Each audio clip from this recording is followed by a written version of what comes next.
निर्मला जी और अश्विनी भाई यहां बैठे हैं।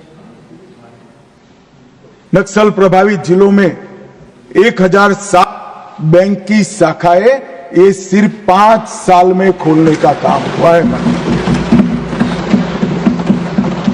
937 एटीएम बनाए और 5731 डाकघर बैंकिंग सेवा के साथ खोलने का काम भारतीय जनता पार्टी ने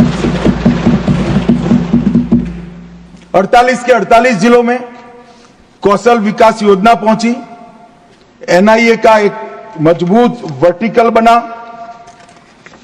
1143 वहीं से ही आदिवासी युवाओं को भर्ती कर सुरक्षा बलों में लिया और हमने 6 नए हेलीकॉप्टर वहां जवानों के रेस्क्यू और रिहेबिलिटेशन के लिए बनाए। इंजर्ड होते ही इसको अस्पताल में लिया जाए, जो रात को भी उठ सकते।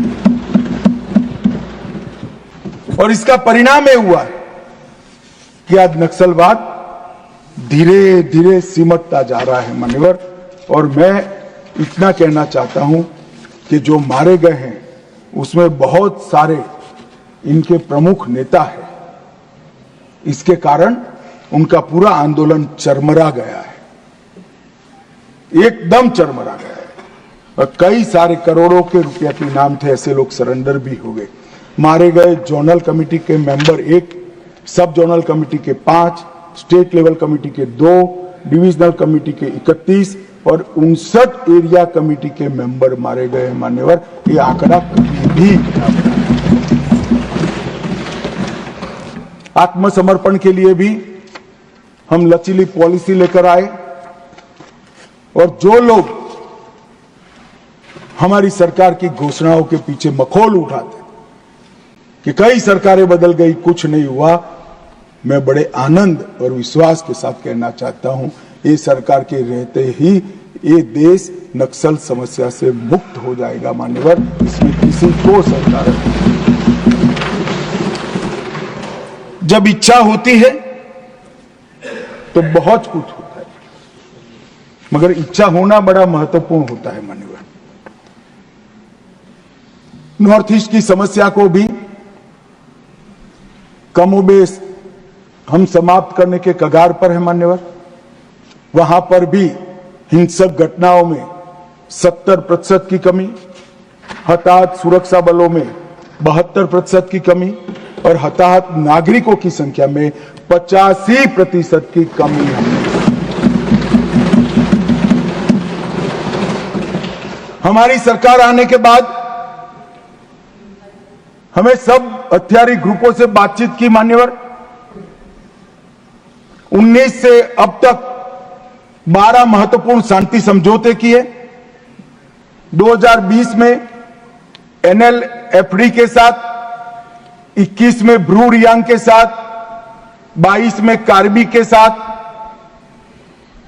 2022 में आदिवासियों के साथ, आदिवासी संगठनों के साथ, 2022 में असम मेघालय अंतरराज्यीय सीमा का समझौता, 2023 में DNLA, UNLF और उल्फा का समझौता, असम और अरुणाचल प्रदेश का अंतरराज्यीय सीमा का समझौता, 24 में त्रिपुरा के साथ समझौता, NLFT और ATTF के साथ समझौता।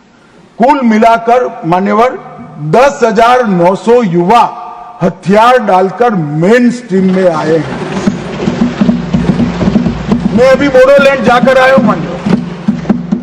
हजारों युवा आज विकास के रास्ते पर चल पड़े हैं, अपनी ही बोडो मातृभाषा में पढ़ते हैं, अपना ही धर्म अनुसरित करते हैं और विकास के काम। ये बोडोलैंड का समझौता जब हुआ तब सब मजाक उड़ाते कि समझौते धरे के धरे रह जाएंगे। आज मैं कार्यक्रम देखकर आया हूं, मोदी जी गए, 5 लाख बोडो युवा, वृद्ध, अबला, नागरिक सब। मैं कुछ दिन पहले ही बोडोलैंड जाकर आया हूं मान्यवर।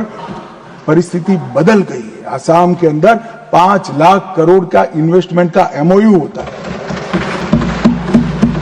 एक आसाम के अंदर इंडस्ट्री एक जमाने में स्वप्न माना जाता था, आज वहां पर शांति है मान्यवर। अब सपा की परिधि को भी 70% तक हमने कम कर दिया है। और मान्यवर, ब्रू पुनर्वास समझौता जो है, मैं सदन का ध्यान जरूर देना चाहता हूं, क्योंकि अपने ही देश में मिजोरम से भागकर त्रिपुरा में बिल्कुल दयनीय जीवन जीने वाले अपने ही आदिवासी भाई थे।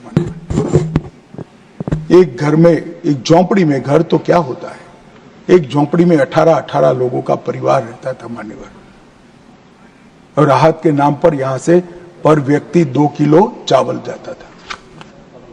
हमने सबके सब 37,000 ब्रू रियांग परिवारों को 150 यार्ड का घर दिया, एक सामुदायिक भवन दिया, स्कूल दी, हेल्थ केयर का एक पास में ही दवाखाना दिया, और सभी घरों से 2 युवाओं को स्किलिंग कर आज उनको स्वरोजगार की दिशा में आगे बढ़ाया। मैं 8 महीने पहले वही क्षेत्र को देखकर आया हूं जो मैंने 5 साल पहले देखा था। आसमान जमीन का फर्क पड़ा है। और सारे ब्रू रियांग भाई दोनों हाथ जोड़ जोड़कर अपने ईश्वर से नरेंद्र मोदी को दुआ देते थे, मांगते थे कि भगवान भला करे। 6,935 परिवार, 37,584 लोग,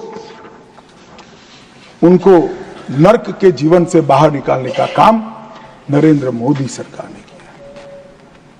ये जो कहते हैं ना, संवेदनशीलता चाहिए। संवेदनशीलता क्या होती है, थोड़ा समय निकालकर ये ब्रू भाई के घर पर जाकर एक चाय पीकर आइए तो मालूम पड़ेगा संवेदनशीलता क्या होती है। मान्यवर, हमने विकास के बजट में भी 153% की वृद्धि की। तेल मिशन, बांस मिशन, जैविक खेती और अंडा, मच्छी और दूध में नॉर्थ ईस्ट का इंडिविजुअल 8 राज्य आत्मनिर्भर हो, ऐसी कार्य योजना बनाकर हमने समृद्धि के रास्ते खोले। मान्यवर, 17 विद्युत परियोजनाएं, 40 जल आपूर्ति, 44 शिक्षा की, 43 स्वास्थ्य की, 7 खेल की और 4 पर्यटन की नई परियोजनाएं 70% भारत सरकार के बजट से गई। रेलवे में 81,900 करोड़ का इन्वेस्टमेंट, सड़क में, हाईवे में 41,500, ग्रामीण सड़क में 47,000 और 64 नए एयर रूट और हेलीकॉप्टर रूट को शुरू कर एयर कनेक्टिविटी को भी हमने पुख्ता किया। इससे मान्यवर, दिल्ली और नॉर्थ ईस्ट का भौतिक अंतर तो कम हुआ है, ये तो एक सिद्धि है ही है, परंतु इससे बड़ी सिद्धि है मोदी जी ने दिल्ली और नॉर्थ ईस्ट के दिलों का अंतर भी कम कर दिया। मान्यवर, आज सबको लगता है कि हम भारत का हिस्सा है। वाइब्रेंट विलेज के तहत अकेले अरुणाचल में 4800 करोड़ रुपया भारत सरकार ने इन्वेस्ट किया है।